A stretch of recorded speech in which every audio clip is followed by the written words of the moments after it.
All right, and welcome back to another episode of the Indy Investor Pod. We are Indy investors talking Indy investing. I got Sterling and Dave back with me again today. This episode is brought to you by Cyria. Thank you so much for everything that they do here in the real estate investing world here in central Indiana. So super excited to work with them. And I'm super excited for this episode. So we got some fun stuff, and we got to talk about mistakes. We got to talk about all the things that we just messed up and give you the advice on what we would do differently and things on this episode. So with that, let's get on with the show. All right, and welcome back to another episode of the Indy Investor Pod. I got Dave Short and Sterling Davis joining me again here today. How we doing, fellas? Doing great. Awesome stuff. So if you know anything about like our company, Simple Wholesaling, kind of what we do, and we have a separate Facebook group, Wholesaling Made Simple, and we do something on there called Mistake Monday, where we basically get on there and we just kind of talk about, hey, here's a mistake that we made in the past. Here's how we would do it differently. And I had some people reach out and say, man, you guys need to do an Indy Investor Pod on the mistakes and things that you guys would change and things. And I think just in having conversations with you guys all the time on, man, if we're, now that, well, Sterling's still a young pup, but, as I turned 40 this weekend, I'm like, man, there's a lot of things that I would do differently. There's a lot of things looking back at, man, when I got started in this or when I was doing this, what I would do differently now. So I thought that would be a good episode. So Sterling, let's kind of turn it over to you, and let's start with you first on just. You probably should, we'll let Sterling go first because I can fill the whole pod. That's what I'm thinking. Dave can just go, pick a strategy. Dave's got something. Dave's got a story about it. So Sterling, when you think about when you got started, I know you picked up kind of your first rentals on your own and stuff like that, and started doing that and realized I can get into property management, and it wasn't like what you thought you could really grow, and your vision is different now than it was and things. So. What's one of maybe the big things that stands out to you of when you got started, I would change this or I would do this differently as far as just vision and just overall thing with property management? Yeah. Thanks for having me. As always, this is so funny. I mean, it's something that I've been contemplating. It's something we're having a gospel meeting this week for a church, and we were talking about just different things that where we are today versus where we were, So it's just this theme keeps coming up this week, and it's so funny because I've been an entrepreneur for going on 11 years now. So I haven't had a regular 9-to-5. Well, my wife says you haven't really worked in almost 11 years if you let her tell it. But we know that we work hard, even though that might be at Topgolf or, somewhere right there, right? So, for me, when I reflect back, I think one of the biggest things that I started looking at was I didn't have to look like something that I thought I needed to look like. And let me give context to that, right? So when I first started, I started finding mentors that could guide me and shape me. And so the mentorship that they were in, they had a brick and mortar, they grew this from the ground up, or they were HR director for a very specific thing. So the growth of theirs was what I realized was very narrow in the focus. So for me, I started pulling from them. I started pulling from what I saw on TV of what I thought growth looked like and what success looked like.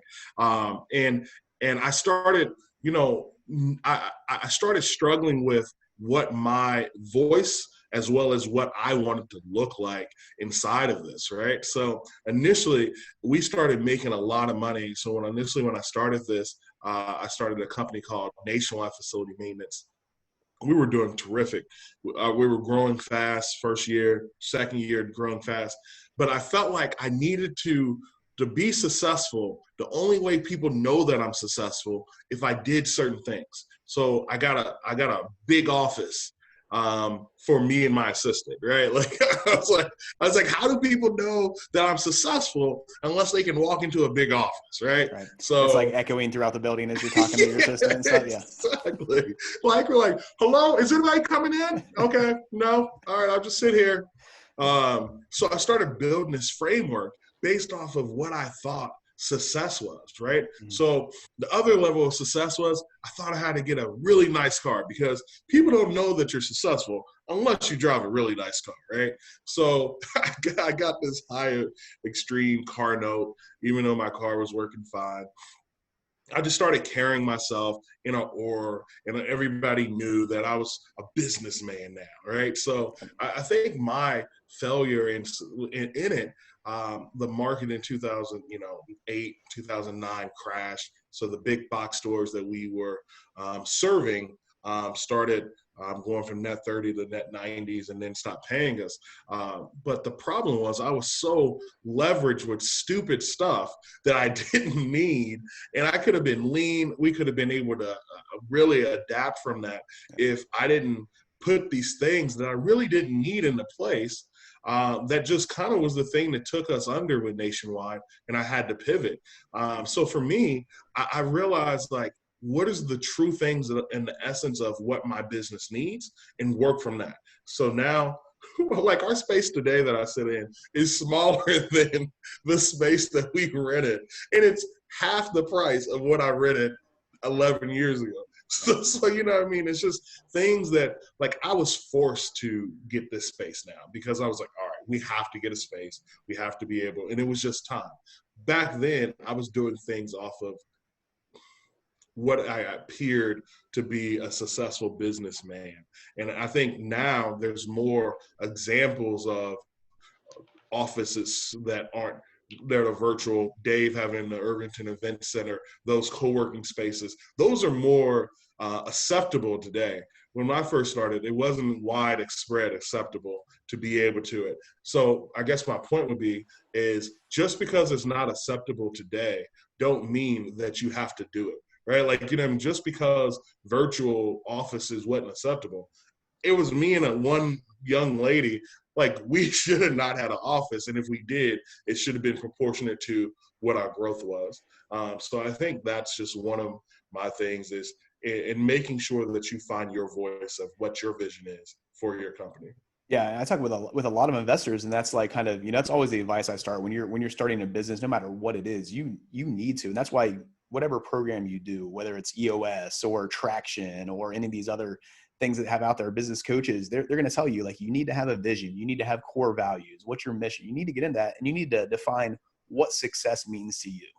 Because what success looks like on Facebook or on social media or, you know, somebody driving that big car, when you actually talk to that person and get into it, there's a pretty good chance that guy's probably super over leveraged or whatever it may be. Everybody's got a story. Everybody's dealing with different stuff, or they're happy in business, but their marriage is suffering and things like that. That's going on all over the place. So knowing what success means to you and really what you want to drive to, that's that first key of figuring that out and going towards that. I mean, we find it in such, so in side property management, the way that we gauge success, the old way to gauge success is how many doors do you manage? That's what if you go to a property management, program or something where it's a group of property managers, if you had to drink every time that was asked, you would be an alcoholic by the end of the night. Like you know, like you would be. Well, it's the same thing with wholesaling. Like how many deals do you wholesale? Well, I can say I deal, or I can say 300, and people are like, oh wow, that's impressive, but maybe I'm not making money on any of those. Does it really matter? And that's what it comes down to. So that's the point, right? Like that's what we realized with Ethosity early on, and people now, like, you know, we wasn't as much of a commodity business as property management is today. Now, there's probably 300 property managers on Google. When we first got here, we realized that it wasn't successful to do the percentage model because you can have 300, 400 doors, but I lose money because it's a loss leader. Like, you start thinking, well, I'll start making money on the next door. I start making money when I get to 100 doors. I start making money when I get to 200 doors, and debt just keeps piling on. Yeah. So I think as a property manager and even as a landlord, I don't believe in that as a buy and hold investor either. I think every property should hold its own weight. And then when it holds its weight, you know, you build from there. If you get something that's negative cash flow, I just don't believe you should put that debt on that other house or put that debt on that other company and the other houses when you're managing it. So. Yeah. So, no, good stuff, man. I appreciate that. So Dave, how about you? Have you learned anything from this business, or you haven't made any mistakes that you learned from or anything, have you? Well, I don't remember the last mistake I made, you know, but, you know, maybe it was yesterday or still this morning. But, you know, I'm going to take it back in full, what I would call visionary look. And I've learned more, I think, in the last 2 years about this topic than I learned in the previous 44 years in the real estate business. And the reason I say that is if I would have done 2 or 3 simple things at you guys' age versus when I did do them, then an outlook for me as an individual would have taken probably a totally different line. And it's really pretty simple stuff. And one of it is, is know your personality types. I know you guys know that. And Brian's company is probably the best example, maybe in the country that I know, is that between Brett and Brian and the people that were there before Brian, which was good people, but not the right personality fit as I look back. They were great people. But, the thing that I learned the most, and that I think every entrepreneur needs to do, is have their personality type correctly, figured out. Okay. For me, I'm a visionary. I do all kinds of stuff. I'm very blessed. Stuff comes to my mind just on a whim that I can do. But then I act on it, and then I get myself in too many pots where I'm doing all of them okay, but none of them great. And I, in my subgroup, I'm the first to say that I might be the best, worst flipper in the city because I still make mistakes. Yeah. And at this level of experience, the mistakes should be less than the ones that I make. And the difference is I don't have a visionary. I don't have a facilitator. Yeah. I don't have somebody that can keep me on track and say, okay, Dave, this is a good idea, but we're not ready to do this. Yeah. And had I had that, then, your ability to scale and to do different things will totally change your life. It will totally change your life. Yeah, that's the case for so many visionaries of, that we talk about, just shiny object syndrome. That's like the definition of what visionaries fall under. So having that implementer, having that first, yeah, it's going to happen. And even if you, I'm kind of both. I can sit in both seats. I can be an operator. I can do the operations, but I'm also have the visionary traits as well. And as much as I know about the operations, I still have that shiny object syndrome. I'm still going to quick start something. I'm still going to do that. So having somebody to tell and have somebody like, hey, let's hold off on that. That's key. If you want to grow your business anyway. My wife's a great facilitator, but the difference is I can run over her. Right. I was going to say that. Like sometimes my wife is a great facilitator for somebody else, right? Like she's not good for me because me and her are too headstrong. Like, you know what I mean? But with somebody else, she's great. So you have to be able to identify who those people are on their team. I equivalent to that at the basketball. I'm just one of those people to paint the picture. In basketball, you see players that are really not good on one team, but they get traded to Indiana Pacers like Victor Oladipo, and now we're like, Victor's the man. Like, where was this the first 5 years of his career? Like, this is crazy. Is they don't fit into your program and your system. That doesn't mean that they're less effective. That doesn't mean that they're broken or your system is even broken. It's just that they fit into that system. And I'll point out one of the tools that we utilize for our personality traits is our DISC profile through Tony Robbins, which is free. You sign up, and then they just spam you with different emails to buy their program afterwards, right? But it's huge to identify that, and it actually helped my marriage once me and Melissa took our DISC profile, because it taught me not only how I should want to be treated, but how I should interact with her as well. Yeah. And there's tons of things, whether it's the DISC, the, predictive index, the Enneagram, the, strengths finder, there's so many things out there, but having that one thing that you're going to utilize for your, even if it's just a team of 3 people or 2 people, knowing what your personalities are and putting those together and knowing how to work with each other is huge. So Dave, sorry, we got a little sidetracked, man, but why don't you go ahead and keep going. It's going on because I know you guys are involved in it. And, like I said, if I would be even, it's not, I'm in a good place, but, if I'd figured this out 5 years ago, yeah, I'd be in a great place. Yeah. And it's like me as an individual, I've made 3 mistakes all centered around individuals. And, because I thought they could be that person that could slide in something and take over and bring growth to me and to these businesses.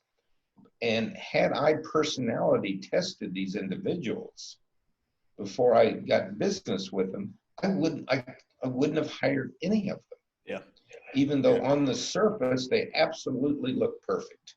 Yeah, and it's a big thing too of like even how when you're a visionary and you're sitting in that seat and you hire these people of, I'm kind of stubborn, and maybe it's the teacher in me too of like wanting to try to fix everybody and teach everybody and stuff. I hold on to people, sometimes too long and be like, oh, I can fix this. I can work with them. I don't want to let them go. But realistically, if I would have, so I've made that mistake in the past of like not letting people go as soon as I should have. It creates more pain. Mm-hmm. Yeah. Yeah. I think you have to make those decisions quickly. Like, I've been doing this for 11 years. Dave's been doing it for 150, right? Like, and Dave always is on me about pivots. I've been in Senate for 180 years. But you always talk to me about pivots, right? Like, So far in my entrepreneur journey, I've pivoted about 3 times, give or take, right? But inside those pivots, I had to make some of the toughest decisions of my life, right? And it's centered around people and personalities. And so for me, I even looked at when you started really taking your role, Brian, at Simple Wholesaling. And I said to myself, and so when I started looking at it, I said, man, I got to mirror that in someone. I didn't say I needed to copy that, but I needed to mirror that in some way. Because if I look at my company, I see that we're growing. I see that, look at Simple Wholesaling. I see that they're growing. I'm like, what are the things that they're doing well at? What can I mirror about what they're having success at? And for me, what I saw is similar to what Dave said about you guys, was you really understand defined roles and personalities that go into those specific roles. Yeah. And for me, that is what we've been working on the last 3 to 6 months now, because I'm like, I want to be like Brett when I grew up, but it's identifying those things. So sorry. No, I would say this too, just on, a national level, we're sitting in our masterminds. This is not something that it's not something that's unique to, us sitting on this call or anything. This is a nationwide thing of a lot of real estate investors where we're in this mode of, there's so many real estate investors, and whether you've been into it for 5 years, 10 years, 40 years or 1 year, if you're in that visionary seat, you're eventually going to grow something. If you're being successful, you're going to grow something to the point where you are ready to move on, because you are an entrepreneur, you're a visionary. So you're going to have that shiny object syndrome. You're going to need to move on to something else. So you need to keep somebody or put somebody in that seat that keeps what you've been doing to make you successful, sustainable, and keep that going and stuff. So it's something I see, just like I said, on a national level of, we've gone through these last 2 years of, that's been the thing of like, hey, all you visionaries, you need an integrator. You need that person that's in the operations seat. Now what I see is a lot of these operators, myself included in this, are taking over the business and kind of moving into the CEO role. And then the visionary can go out and find that next project, go out and do that other thing and figure out what they're going to do next. So I think it's not, unique to just us, but we're seeing it everywhere as far as coming investors and entrepreneurs and everything. So Dave, I think do you have some more stuff on your list? Yeah, a couple things, because I get this a lot, where newer people and people maybe that's been in the business, they're looking for mentors, and and defining for them what a mentor is. I have time constraints, and really it's lack of, to a point, it's a little lack of organization. I might have the knowledge to be a mentor, but the way my business is structured and the way they go, I'm not necessarily a good mentor. People can call me for advice and get information, but I'm not in a position for somebody to shadow me and do other things. I mean, I could be in the middle at 2:00 and the poker game breaks out. I'm done. I'm gone. I'll finish my stuff tomorrow. Yeah. And but I think and the mentorship is a very good solution to help people grow.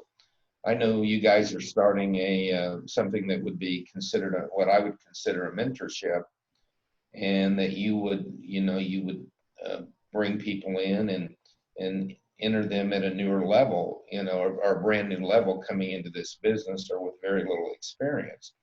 So for a relatively, what I would consider a modest cost, you can get, 3 mentors that you'll have for life. The people that go through my class, my flipping class, they've got access to me for life.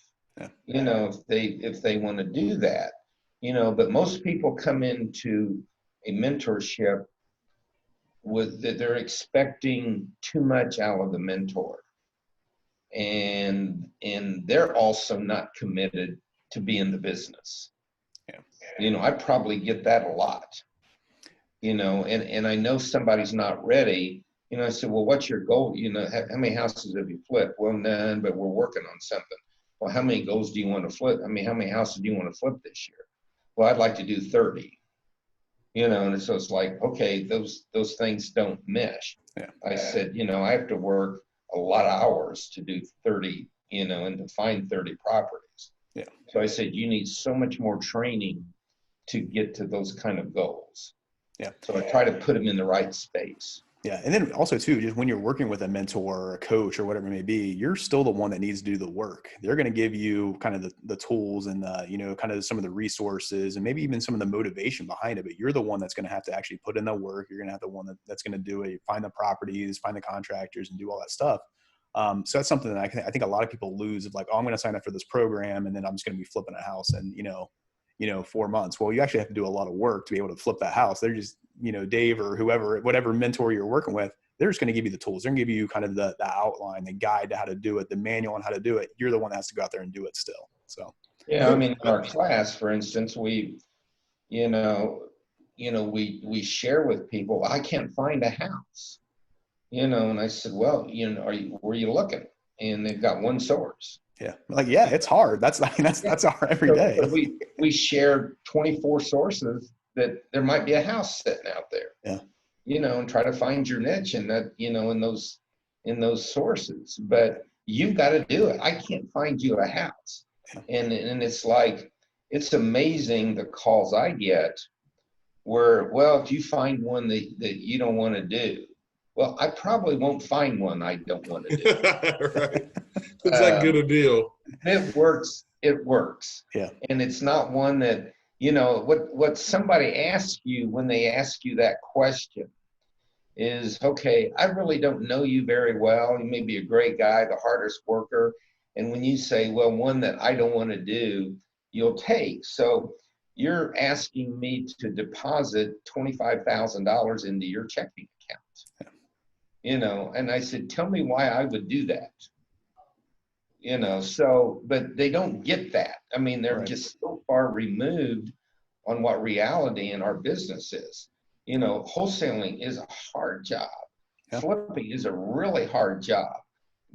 Management real estate is why would the worst job? Yeah, it's the worst job in Marion County, other than the mayor of Indianapolis, man. So, but no, I think you're absolutely right, Dave. I mean, it's one of those situations for me. As a millennial, I think this is the millennial trait, right? We know we want mentors, right? But we quantify and qualify our mentors and the things that we can learn from. Sometimes you have to be able to get something from a bad sermon, if that makes sense. Like sometimes there's always a message in the sermon. It's up to you to receive it. Because as a millennial, one of the things that I've struggled with is my parents would be like, Sterling, you need to do this, you need to do this. I'm like, what qualifies you to be able to give you that advice? Like, you're not an entrepreneur. You're not, you know what I mean? Da, da, da. So I have these laundry lists. So I quantify or qualify them to be able to give me advice. But what I miss is my blessing. The blessing that I miss is the idea that it's some lessons that I can learn from those people, even though I might not agree wholeheartedly, but I need to listen. So, I mean, most people, when it comes to mentors, you can find, great mentors out here. I think, us three, I think are pretty good at it. But I think you even have to be able to learn from the ones that you think that you can't learn from. The people that maybe only been doing it for a year, or the people that, so keep your mind and open, because I'm speaking to myself, because I am a guy that will quantify and qualify like all the different things to be like, nah, I can't learn from that guy. Oh, Dave, let's do a call, Dave. I'll do a call with Dave. Dave's doing it. No, I mean, you bring up a really good point. And that's something I think you need to be able to do no matter what it is, of learning from other people's mistakes or learning what not to do by things. I mean, there's a ton of stuff that I will pull out from other wholesalers, whether it's, nationwide or even here in Indy, that I'll use in training with my guys. Basically like, hey, this is what this person's doing. This is why we're not going to do this. This is why this is not who we are, kind of thing, and learn from there. So I think you bring up a really good point of, look at all the flippers that, are doing something, they're making mistakes or finding their deals or buying too high. Hey, let's learn from this. This is why, I think this guy's going to get in trouble. So let's not make this mistake. So I think it's a really good point. So one of the things I had on my list of just one of the things that I would definitely do differently, and it kind of fits right into our conversation here of like just, growing and building a team and things like that, is right away kind of be a little bit more professional. When I'm talking about being more professional is, more professional with, the bookkeeping, with the insurance stuff, with all the paperwork that nobody likes to do. Especially as visionaries and entrepreneurs in general are not good at this. They struggle with this as a big thing. And we're going through this right now. So I just, this last couple of months, I brought my wife onto our team. And she's doing an amazing job. She's been a director of HR for, so long. So she's very high level and understands this is the language that she speaks. But she's basically come on, and it's kind of turned real quick into like, hey, can you look at our insurance, make sure we have insurance covered? Is our workers' comp stuff okay? Is our, books for this okay? Is this all right? And what we're really learning is like, man, not that we've been doing things wrong or we're not doing things, not the way we should, but there's just things that we need to tighten up and button up. So it's a lot of work now that we have to go back and redo and refix. We went through the same thing 2 years ago with our bookkeeping, of actually bringing a true bookkeeper on, a true accountant on, a true CFO on. And we spent 6 months going through the process of like, wow, you guys were doing this, or you guys weren't keeping track of this. So it's one of those things, I think, if I were to do things differently, of right off the bat, of hire those professional people that can make sure you're doing the right thing, keeping yourself on track, because eventually I think when you get into it and you're an entrepreneur, you're like, oh, I'm just going to wing it. I'll figure it out and I'll have this person do this and stuff. And then all of a sudden, eventually you're going to end up spending more time on it and more money on it too, to fix things that you didn't get right from the start. Well, you're doing the work, but you're doing it incomplete. Yeah. Mm-hmm. And, I think Visionaries especially can let that get away, because it doesn't produce, quick income or immediate income. But some of the things that I had down is that most visionaries don't do is have things in writing all the time before you do anything. I think when you have things in writing, one of my philosophies at least in selling houses and flipping houses, has always been, when I bring in a private individual to finance that house, it's a one deal. So I physically give him his money back after that deal's done, and then I re-ask for it. So then I know if they're comfortable in how the deal went. So they're just not stuck in my deal. Yeah. Stuck in a real estate deal. So I'm continually terminating relationships in projects every time we close a house. So, doing that is really, I think really key for somebody that wants to be in my business, and have outside capital, private money capital. The other thing is, I think especially with lack of experience, I get bogged down with this a lot. I am today, is I have too many projects going. So the more projects you go, the less efficient you are, because you don't have that facilitator to guide that along. Yeah. You know, because I'm out looking for the next deal, and I should be making sure my guys there getting the drywall done, because you know, and I have to schedule the plumber the next week. So, you know, you get too many deals going. Hey, Dave, I'm going to cut you off right there. Not to cut you off, because your value is you're bringing a lot of really good stuff. What I'm going to do with this is we've kind of turned this episode into a little bit more of like, hey, how to like kind of fix your team and how to fix your culture and how to fix your vision and mission stuff. I think we all have a lot of content that we can bring to a whole other episode on just like what we could do differently within our actual specialties, whether it's flipping or wholesaling or property management. So what I'm going to do is I'm going to cut us off here. I'm just going to bring us right back. We're going to do another episode. So the next episode that we come out with is going to be kind of the same topic of what we would do to fix things or what we do to change things, but it's going to be geared towards our specialties in real estate investing in specifically. So with that, we're going to get out of here. Thanks a lot, fellas. And we will see you guys next time on the Indy Investor Pod. Yep.